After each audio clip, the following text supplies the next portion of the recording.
నమస్తే ఫ్రెండ్స్, నేను మీ Sravani. Welcome back to Sravani's kitchen. ఈరోజు మన శ్రావణీస్ కిచెన్లో టేస్టీగా ఉసిరికాయలతో మంచి స్వీట్ రెసిపీని ఈ వీడియోలో మీతో షేర్ చేసుకోబోతున్నానండి.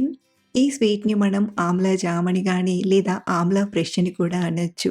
చాలా రుచిగా నోటికి తాజాదనాన్ని ఇస్తూ సూపర్గా ఉంటుంది. ఇలా మనం ఒక్కసారి చేసి నిల్వ చేసుకున్నామంటే సంవత్సరం పాటు పిల్లలకి చపాతీలోకైనా లేదా బ్రెడ్లోకైనా జామ్లా అప్లై చేసైనా పెట్టొచ్చు. లేదా నోరు రుచించినప్పుడు అలా ఒక స్పూన్ తీసుకుని తిన్నా నోటికి మంచి రుచిగా కమ్మగా కరిగిపోతుంది. మరి సింపుల్ అండ్ టేస్టీగా చేసుకుని ఈ ఆమ్లా జామ్ని ఎలా చేయాలో ఇప్పుడు చూద్దాం రండి.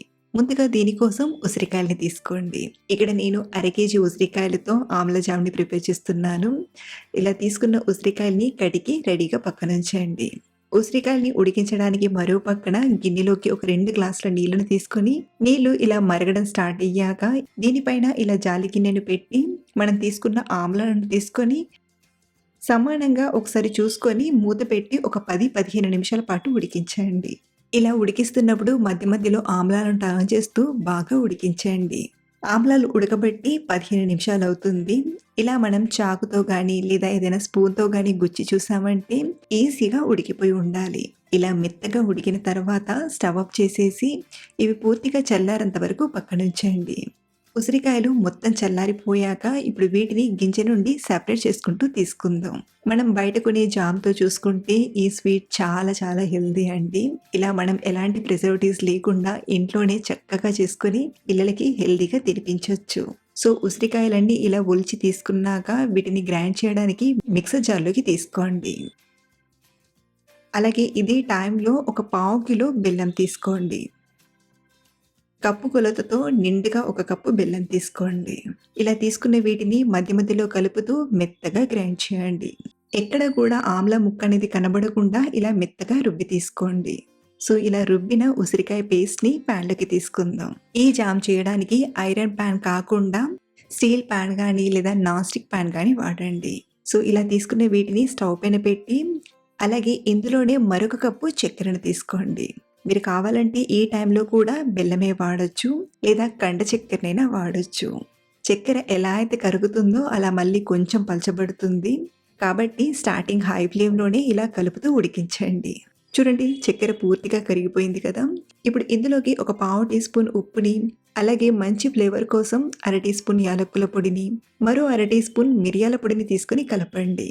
అలాగే ఉసిరిలోని ఒగరనేది తగ్గడానికి ఇందులోకి మరొక 2-3 టీ స్పూన్ల నిమ్మరసాన్ని పిండి తీసుకోండి. ఇలా నిమ్మరసం వేయడం వలన ఉసిరిలోని ఒగరు తగ్గడమే కాదు, ఈ స్వీట్ టేస్ట్ కూడా ఎక్స్ట్రా టేస్ట్గా అనిపిస్తుంది. మరీ ఎక్కువగా కాకుండా ఇలా ఒక 2-3 టీ స్పూన్లంత నిమ్మరసాన్ని తీసుకొని కలపండి. అలాగే ఇందులోనే ఒక 1/2 టీ స్పూన్ కారం తీసుకోండి. నిజానికి కారం వేయకపోయినా చాలా బాగుంటుంది. కొంచెం చట్పటాగా ఇష్టపడేవారు ఇలా కొంచెం కారం కూడా తీసుకొని బాగా కలపండి. ఇలా కలుపుతూ మీడియం మంటపైనే బాగా ఉడికించండి.